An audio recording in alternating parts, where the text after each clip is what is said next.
Hello, this is Ron Paul with your weekly update for August 9th. Last week, the National Bureau of Economic Research published a report on the effect of civilian casualties in Afghanistan and Iraq that confirmed what critics of our foreign policy have been saying for years. The killing of civilians, although unintentional, angers other civilians and prompts them to seek revenge. This should be self-evident.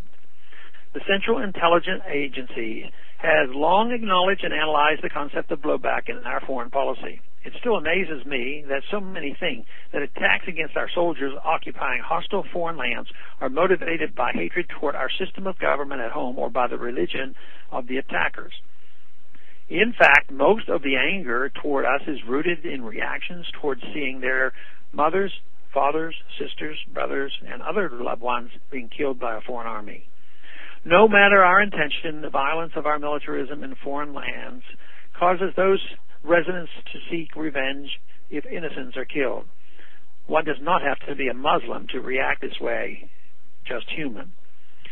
Our battle in Afghanistan resembles the battle against the many-headed Hydra monster in Greek mythology. According to former General Stanley McChrystal's so-called insurgent math, for every insurgent killed, 10 more insurgents are created by the collateral damage to civilians. Every coalition attack leads to 6 retaliatory attacks against our troops within the following 6 weeks, according to the NBER report. These retaliatory attacks must then be acted on by our troops, leading to still more attacks, and so it goes. Violence begets more violence. Eventually, more and more Afghanis will view American troops with hostility and seek revenge for the death of loved ones. Meanwhile, we are bleeding ourselves dry militarily and economically. Some say if we leave, the Taliban will be strengthened. However, those who make that claim ignore the numerous ways our interventionist foreign policy has strengthened groups like the Taliban over the years. I've already pointed out how we serve as excellent recruiters for them by killing civilians. Last week, I pointed out how our foreign aid to Pakistan specifically makes it into Taliban's coffers. And, of course, we provided the Taliban with aid and resources in the 1980s when they were our strategic allies against the Soviet Union.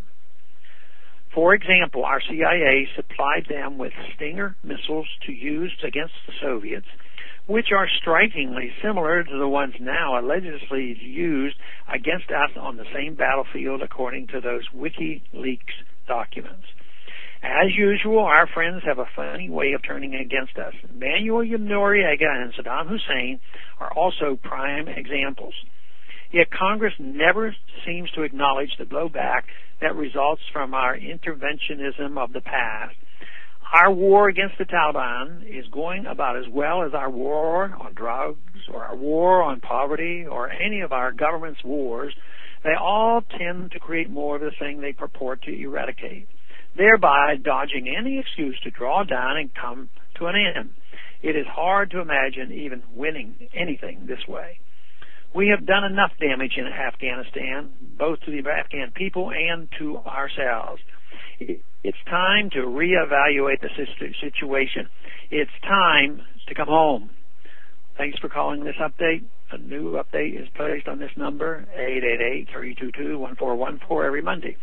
The written text can be found on my website under the heading Texas Straight Talk. Thanks for calling.